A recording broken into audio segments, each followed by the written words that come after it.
स्वागत है आप सबका एक बार फिर से हमारे यूट्यूब चैनल पे एनसीईआरटी शीटेड गाइड। आज हम इस वीडियो में कवर करेंगे civics chapter first class 6। Chapter का नाम है विविधता की समझ। क्लियर है? अब आइए हम देखते हैं क्या दिया है विविधता की समझ में।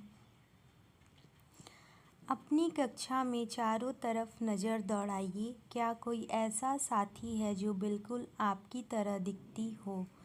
इस पाठ में आप पढ़ेंगे कि लोग एक दूसरों से कई मामलों में भिन्न होते हैं। वे केवल अलग दिखते हैं बल्कि अलग अलग क्षेत्रों से भी आते हैं। उनका धर्म, रहन सहन, खाना पाना, भाषा, त्यौहार आदि भी भिन्न हैं। ये भिन्नताएं हमारे जीवन को कई तरह से रोचक एवं समृद्ध बनाती हैं।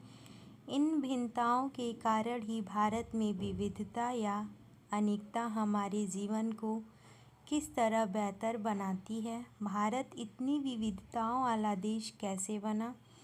क्या सभी तरह की भिन्नताएं विविधता का ही भाग होती हैं? चलिए कुछ उत्तर पाने के लिए हम इस पाठ को पढ़ते हैं। जैसे 3 पिक्चर्स हैं, इसमें भी भिन्नताएं हैं। आपकी उम्र की 3 बच्चे ने ऊपर दिए गए चित्र बनाए हैं। जैसे हमने अभी पिक्चर देखा। खाली बक्से में आप अपना चित्र बनाइए। क्या आपका चित्र अन्य तीनों चित्रों जैसा ही है? हो सकता है कि आपका चित्र इन तीनों से बहुत भिन्न हो, जैसा कि ये तीनों चित्र भी आपस में एक दूसरे से नहीं मिलते हैं। ऐसा इसलिए कि हम सबका चित्रकारी करने का अपना अलग अलग तरीका होता है। जिस तरह हमारी चित्रकारी में भिन्नता है, उसी तरह हमारे रूप, रंग, खान पान आदि भी भिन्नता है। विविधता का मतलब यहाँ ये समझाया गया है कि सब लोग आपस में एक तरह नहीं है। कोई बड़ा दिखता है, कोई छोटा दिखता है। वैसे खाने पीने में भी विविधता पाई जाती है। जैसे हम लोग जो खाते हैं, ज़रूरी नहीं कि वो अन्य राज्य में भी या फिर बाकी लोग भी वैसे ही खाएं। जो हम पहनते हैं, ये ज़रूरी नहीं है कि सब वैसा ही पहने। यही विविधता यहाँ बताया गया है। क्लियर है? आइए आगे चलते हैं।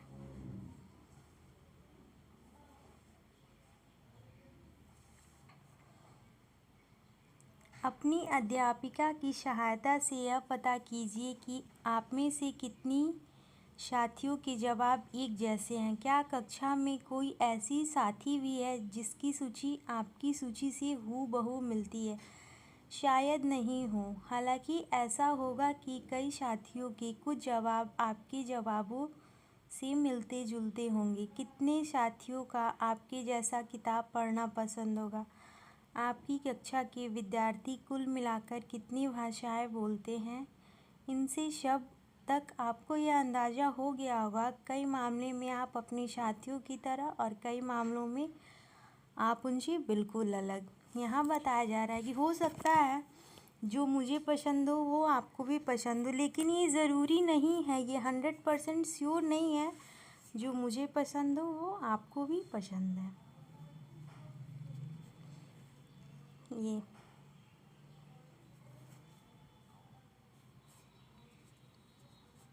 दोस्ती करना, क्या ऐसे इंसान से दोस्ती करना आपके लिए आसान होगा जो आपसे बहुत भिन्न है? नीचे दी गई कहानियाँ पढ़ें और इस प्रकार इस बारे में सोचें। मैंने इसे एक मजाक की तरह लिया। मजाक जो कि फटे पुराने कपड़े पहने उस छोटे से लड़के के लिए जो जनपद की भीड़ भाड़ वाले चौराहे की लाल बत्ती पर अखबार बेचता था। मैं जब भी वहाँ से साइकिल से गुजरता, वह अंग्रेजी का अखबार हाथ में लहराते हुए मेरे पास पीछे भागता और उस दिन की सुर्खियों को हिंदी अंग्रेजी के मिले जुले शब्दों में चिल्लाकर सुनाता रहता। इस बार मैं पटरी के सहारे रुका और मैंने उसे हिंदी का अखबार मांगा। उसका मुंह खुला का खुला रह गया। उसने पूछा, मतलब आपको हिंदी आती है? बिल्कुल, मैंने अखबार के पैसे देते हुए क्यों, तुमने क्या सोचा? वह रुका। पर आप लगते तो बड़े अंग्रेज हैं। वह बोला, मतलब कि आप हिंदी भी पढ़ सकते हैं? हाँ, बिल्कुल पढ़ सकता हूँ। इस बारे में मैं थोड़ा अधीर होते हुए बोला, मैं हिंदी बोल सकता हूँ, पढ़ सकता हूँ, लिख भी सकता हूँ। मैंने स्कूल में दूसरे सब्जेक्ट विषय के साथ हिंदी भी पढ़ी है। सब्जेक्ट, उसने पूछा। अब जो कभी स्कूल नहीं गया उसको क्या समझता कि सब्जेक्ट क्या होता है। वह कुछ होता। मैंने शुरू किया ही था कि बत्ती हरी हो गई और मेरे पीछे गाड़ियों के हॉर्न का शोर 100 गुना बढ़ गया। मैंने भी अपने आप को ट्रैफिक के साथ आगे बढ़ने दिया।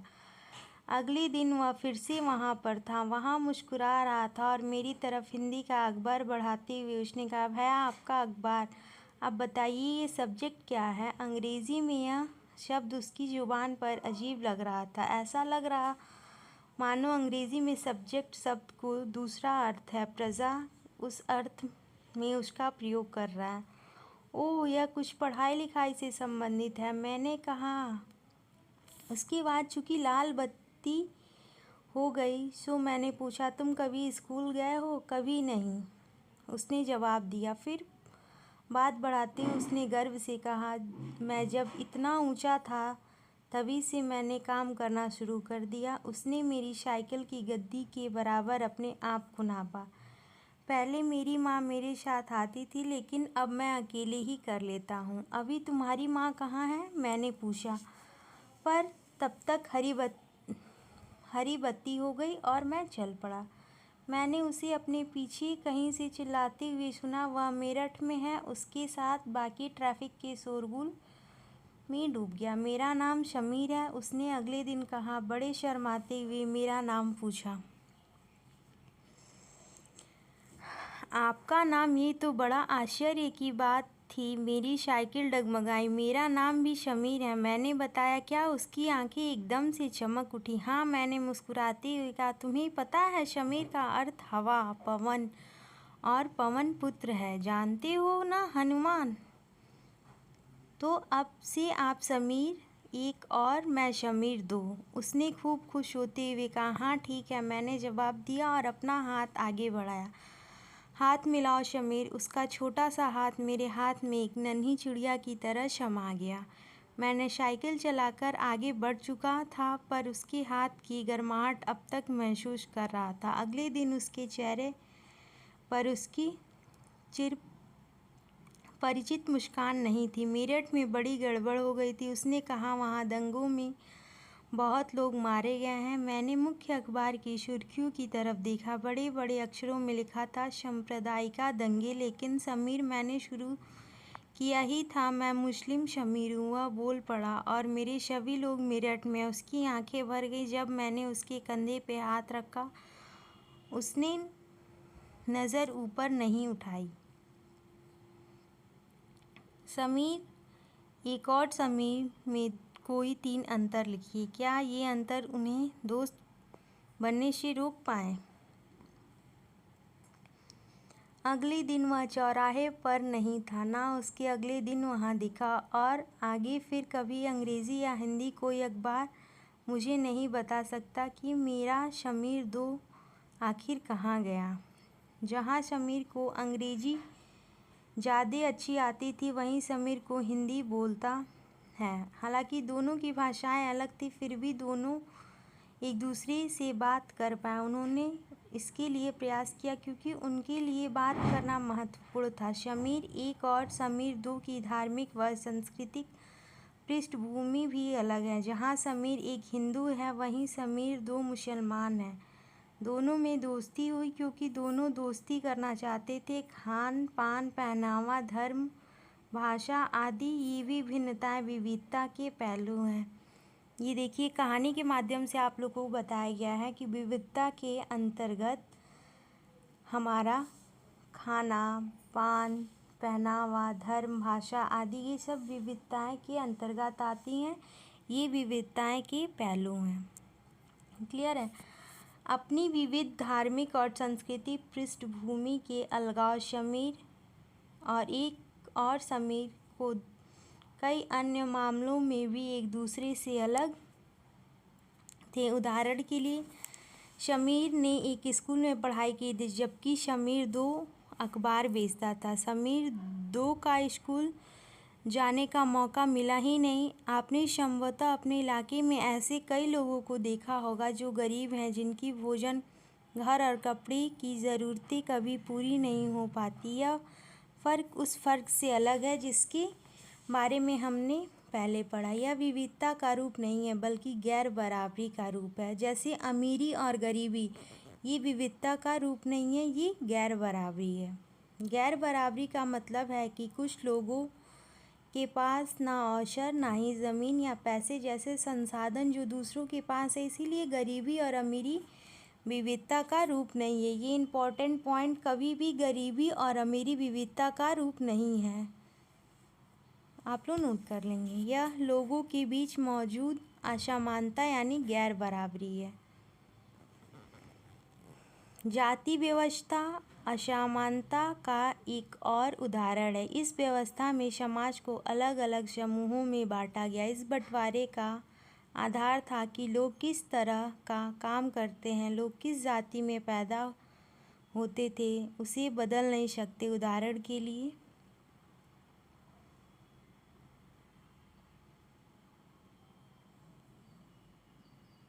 अगर आप कुम्हार के घर पैदा हो गई तो आपकी जाति कुम्हार की हो जाती है।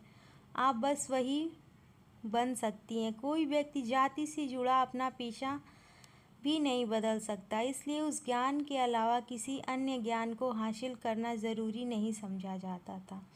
इससे गैर बराबरी पैदा हुई। इस पार्ट में इस बारे में अलग चैप्टर्स में हम डिस्कस करेंगे। अब आइए देखते हैं विविधता हमारे जीवन को कैसे समृद्ध करती है। आइए देखते हैं।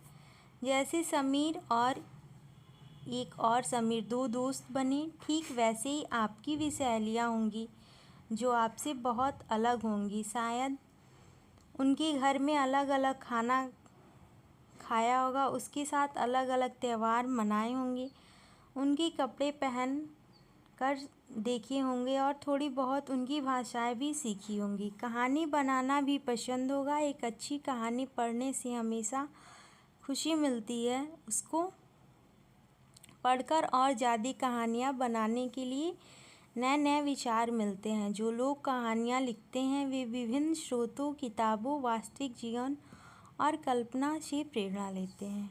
कहानी के माध्यम से यहाँ विविधता को एक्सप्लेन किया जा रहा है, जो आप लोग ध्यान लगाकर सुनिए। आपको शायद तरह तरह के जानवर, रानियाँ, सहायक घटनाओं या भूतों की कहानियाँ पसंद होंगी। संभवतः है कि आपको खुद कुछ लोग जंगल में जानवरों के नज़दीक रहे हैं। उन्होंने जानवरों की दोस्ती व लड़ाइयों के बारे में कहानियाँ लिखी। कुछ अन्य लोगों ने राजा रानियों के वृत्तांत पढ़कर प्यार और सम्मान के किस्से लिखे। कुछ ने अपने बचपन की यादों में गोते लगाए। स्कूल और दोस्ती की मधुर यादों से निकलकर कुछ साहस की कहानियाँ लिखी। कल्पना कीजिए जिसकी कहानियाँ आपने सुनी या पढ़ी है, उन सभी कहानीकारों या कहानी सुनाने वालों को ऐसी जगह पर रहना पड़े जहाँ लोग केवल 2 ही रंग के कपड़े पहनते हों, लाल और सफ़ेद। इस तरह का खाना खाते हों, शायद आलू। समान रूप से केवल 2 पशु पक्षी को पालते हों, उदाहरण के लिए हिरन और कौवा, और केवल सांप सीढ़ी खेल से अपना मनोरंजन करते हो। ऐसी जगह रहकर आपको कैसे कहानियाँ लिख पाएंगे। अब आइए हम नेक्स्ट इम्पॉर्टेंट टॉपिक देखते हैं, भारत में विविधता। भारत में विविधता कैसे है। भारत विविधताओं का देश है। हम विभिन्न भाषाएं बोलते हैं, विभिन्न प्रकार का खाना खाते हैं, अलग अलग त्यौहार मनाते हैं और विभिन्न धर्मों का पालन करते हैं। लेकिन गहराई से सोचे तो वास्तव में हम एक ही तरह के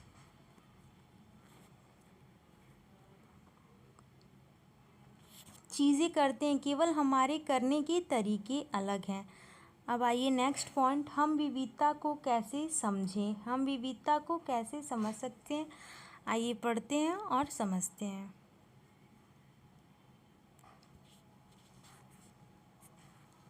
करीब 200 वर्ष पहले जबरील हवाई जहाज, बस और कार हमारे जीवन का हिस्सा नहीं थे। तब भी लोग संसार के एक भाग से दूसरी भाग की यात्रा करते थे। वे पानी के जहाज़ में घोड़े या ऊँट पर बैठकर जाते थे, फिर या पैदल चलकर। अक्सर ये यात्राएं खेती और बसने के लिए नई ज़मीन की तलाश में या फिर व्यापार के लिए की जाती थी। चूँकि यात्रा में बहुत समय लगता था, इसलिए लोग नई जगह पर अक्सर काफ़ी लंबे समय तक ठहर जाते थे। इसके अलावा सूखे और अकाल के कारण भी कई बार लोग अपना घर बार छोड़ देते थे। उन्हें जब पेट भर खाना तक नहीं मिलता था तो वे नई जगह जाकर बस जाते थे। कुछ लोग काम की तलाश में और कुछ युद्ध के कारण घर छोड़ देते थे। जब नई जगह में बसना शुरू करते थे तो उनके रहन सहन में थोड़ा बदलाव आ जाता था। कुछ चीज़ों को नई जगह की अपना लेते थे, कुछ चीज़ों में पुरानी ढेरों पर ही चलते रहते थे। इस तरह उनकी भाषाएं, भोजन, संगीत, धर्म आदि में नए और पुराने का मिश्रण होता रहता था। उनकी संस्कृति और नई जगह की संस्कृति में आदान प्रदान होती है। धीरे धीरे एक मिश्रित यानी घुली मिली संस्कृति उभरती है। देखिए, हम विविधता को इस प्रकार से समझ सकते हैं कि जैसे लोग एक जगह रहते थे, वहाँ के फल फूल या फिर शिकारी कर लेते थे। वहाँ जब ख़त्म हो जाता था तो फिर वो अपना भोजन पाने के लिए या फिर अपने पेट को भरने के लिए एक जगह से दूसरी जगह जाया करते थे। तो वहाँ जाया करते थे तो उन्हें बहुत सारी भिन्नताएं मिलती थी, जैसे कपड़े, खान पान, रहन सहन, धर्म, यही सब विभिन्नताएं हैं। आइए अलग अलग क्षेत्रों का इतिहास देखें तो हमें पता चलेगा किस तरह भिन्न सांस्कृतिक प्रभावों ने वहाँ के जीवन और संस्कृति को आकार देने में योगदान किया। इस तरह से कई क्षेत्र अपने विशिष्ट इतिहास के कारण विविधता संपन्न हो जाते थे। ठीक इसी प्रकार लोग अलग अलग तरह की भौगोलिक स्थितियों से किस प्रकार सामंजस्य बैठाते थे, उसी भी विविधता उत्पन्न होती है। उदाहरण के लिए समुद्र के पास रहने में और पहाड़ी इलाकों में रहने में बड़ा फ़र्क है।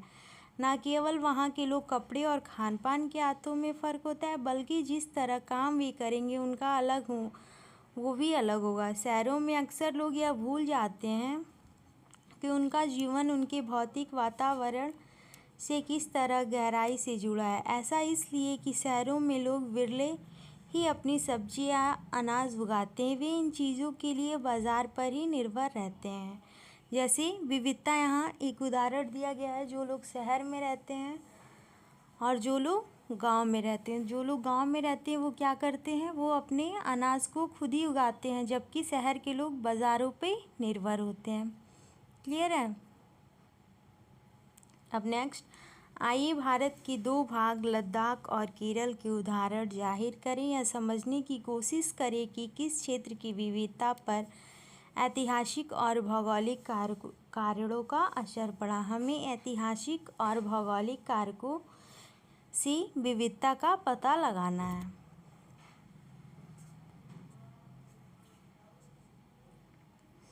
लद्दाख के बारे में पढ़ेंगे और फिर केरल के बारे में। ये देखिए, लद्दाख ऊंचे पहाड़ों वाला रेगिस्तान क्या है? लद्दाख।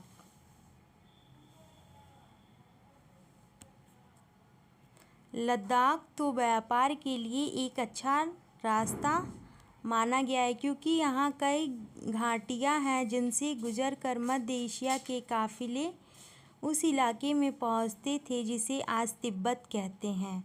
ये काफ़िले अपने साथ मसाले, कच्चा रेशम, दरिया आदि लेके जाते थे। ये इम्पोर्टेंट पॉइंट, लोग व्यापारी के लिए अपने साथ मसाले, कच्चा रेशम, दरिया आदि लेके जाते थे। पहले तो हमने कहानी एक्सप्लेन किया है, अब इम्पोर्टेंट टॉपिक मैं एक्सप्लेन करने जा रही हूँ, लद्दाख और केरल, जो हमारे सीटेट एग्ज़ाम में हूबहू यहीं से लाइनें आती हैं क्वेश्चंस बन के। सो आप लोग ध्यान लगाकर सुनिए। लद्दाख के रास्ते ही बौद्ध धर्म तिब्बत पहुंचा। बौद्ध धर्म तिब्बत कैसे पहुंचा? लद्दाख के रास्ते, ये भी प्रश्न आता है। लद्दाख को सबसे छोटा तिब्बत भी कहा जाता है, ये पॉइंट भी आप लोग नोट कर लेंगे। करीब 400 साल पहले यहाँ पर लोगों का इस्लाम धर्म से परिचय हुआ और अब यहाँ अच्छी खासी संख्या में मुसलमान रहते हैं। लद्दाख में गानों और कविताओं का बहुत ही समृद्ध मौखिक संग्रह है। तिब्बत का ग्रंथ केसर सागा लद्दाख में काफ़ी प्रचलित है। केसर सागा ग्रंथ कहाँ का है? केसर सागा ग्रंथ तिब्बत का है। ये इम्पोर्टेंट पॉइंट आप सब नोट कर लेंगे। उसके स्थानीय रूप को मुसलमान और बौद्ध दोनों ही लोग गाते थे, उस नाटक खेलते थे। यहाँ के लोग दूध से बने पदार्थ जैसे मक्खन की चीज़, खास तरह का छेना एवं मांस खाते थे। हर एक परिवार के पास कुछ गाय, बकरियाँ और याक होती थी।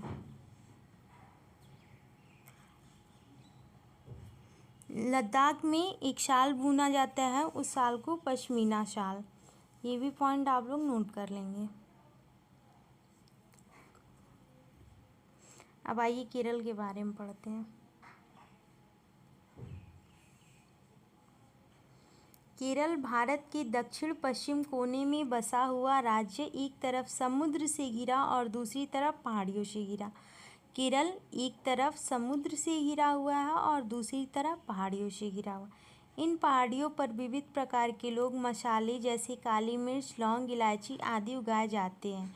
इन मसालों के कारण यह क्षेत्र व्यापारियों के लिए बहुत ही आकर्षक बना। सबसे पहले अरबी एवं यहूदी व्यापारी केरल आए। सबसे पहले कौन व्यापारी आया? यहूदी और अरबी।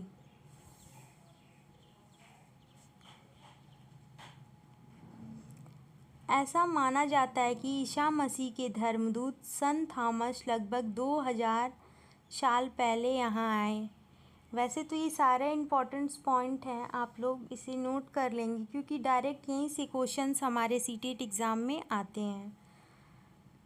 भारत आए। भारत में ईसा धर्म लाने का श्रेय उन्हीं को दिया जाता है।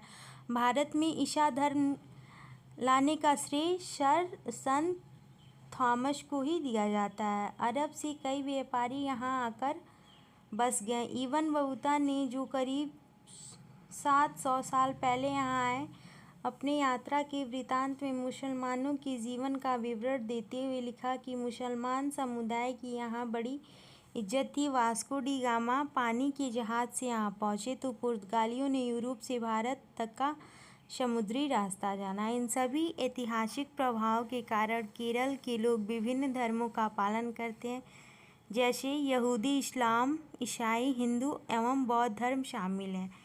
चीन की व्यापारी भी केरल आए। यहाँ पर मछलियाँ पकड़ने के लिए जो जाल इस्तेमाल किए जाते थे वे चीनी जालों से हूबहू मिलते थे और उन्हें चीना वाला कहते हैं। तलने के लिए जो लोग बर्तन का इस्तेमाल करते थे उसे चीना चट्टी कहते हैं। इसमें चीन शब्द इस बात की ओर इशारा करता है कि उसकी उत्पत्ति कहाँ से हुई होगी। केरल की उपजाऊ जमीन और जलवायु चावल की खेती के लिए बहुत उपयुक्त है। वहाँ के अधिकतर लोग मछली, सब्जी और चावल खाते हैं। केरल में ज़्यादातर लोग मछली, सब्जी और चावल खाते हैं। ये इम्पोर्टेंट पॉइंट आप सब लिख लेंगे। केरल में मनाए जाने वाले त्यौहार ओणम।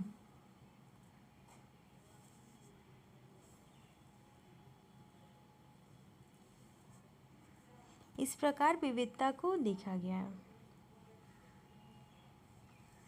आइए, जहाँ केरल और लद्दाख की भौगोलिक स्थितियाँ एक दूसरे से बिल्कुल अलग हैं, वहीं हम यह भी देखते हैं कि तीनों क्षेत्रों के इतिहास में भी एक ही प्रकार की सांस्कृतिक प्रभाव हैं। दोनों के क्षेत्र को चीन और अरब से आने वाले व्यापारियों ने प्रभावित किया। जहाँ केरल की भौगोलिक स्थिति ने मसाले की खेती संभव बनाई है, वहीं लद्दाख की विशेष भौगोलिक स्थिति और उनने व्यापारियों को अपनी ओर खींचा। इस तरह से पता लगा किसी भी क्षेत्र के सांस्कृतिक जीवन का उसके इतिहास और उसकी भूगोल से प्रायः गहरा रिश्ता होता है। विविध संस्कृतियों का प्रभाव केवल बीते हुए कल की बात नहीं, हमारे वर्तमान जीवन का आधार है।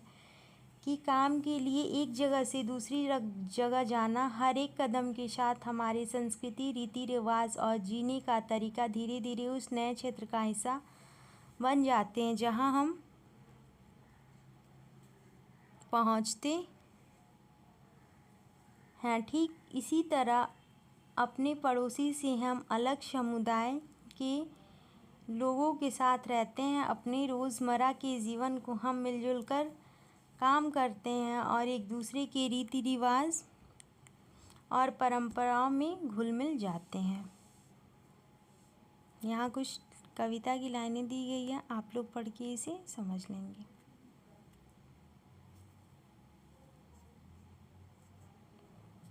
अब विविधता में एकता।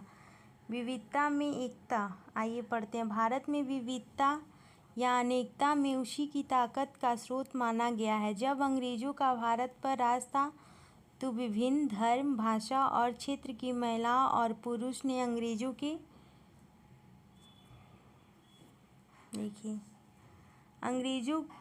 यह गीत अमृतसर में जालियांवाला बाग हत्याकांड के बाद गाया जाता था। इस हत्याकांड में एक ब्रिटिश जनरल ने उन शांति प्रिय निहत्थे लोगों पर खुलेआम गोलियां चलवा दी जो बाग में इकट्ठे होकर सभा कर रहे थे। महिला, पुरुष, हिंदू, मुसलमान एवं सिख, कितने सारे लोग जो क्षेत्र की पक्षपातपूर्ण नीति का विरोध करने के लिए जमा हुए। उससे बहुत लोग को जाने गए, उससे भी ज़्यादा घायल हुए। यह गीत उन शहीदों को याद में गाया गया है। आइए गीत हम देखते हैं। दिन खून के हमारे प्यारे न भूल जाना, खुशियों में अपनी हम पर आंसू बहा के जाना। शायद ने हमारे चुन चुन के फूल तोड़े, वीरान इस चमन में कोई गुल खिला के जाना। दिन खून के हमारे प्यारे भूल न जाना। गोली खा के सोए जालिया बाग में हम, सुनी पड़ी कब्र पर दिया जला के जाना। दिन खून के हमारे प्यारे भूला ना जाना। हिंदू और मुस्लिम की होती है आज होली, बहते हैं एक रंग में दामन भिगो के जाना। दिन खून के हमारे प्यारे भूल ना जाना। कुछ जेल में पड़े, कुछ कब्र में गड़े हैं, दो बूंद आंसू उन पर प्यारे बहा के जाना। दिन खून के हमारे प्यारे भूल ना जाना।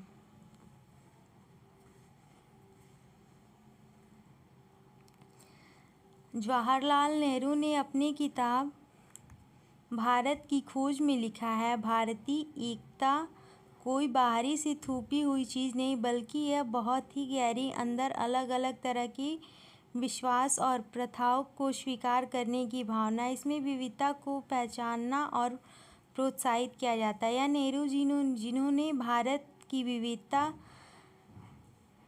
का वर्णन करते हुए अनेकता में एकता का विचार हमें दिया। भारत में विविधता में एकता किसके द्वारा लाया गया? जवाहरलाल नेहरू के द्वारा। विविधता में एकता, ये स्लोगन जवाहरलाल नेहरू बोले। ये बहुत इम्पोर्टेंट है, इसको आप सब याद रखिएगा। क्लियर है आपको? ऐसे ही मैं चैप्टर 2 को भी पूरा एक्सप्लेन करूँगी, जो आपके आने वाले सीटेट एग्ज़ाम के लिए बहुत इम्पॉर्टेंट है। सो हमारी वीडियो अच्छी लगे तो इसे ज़्यादा से ज़्यादा लाइक करें। Thank you.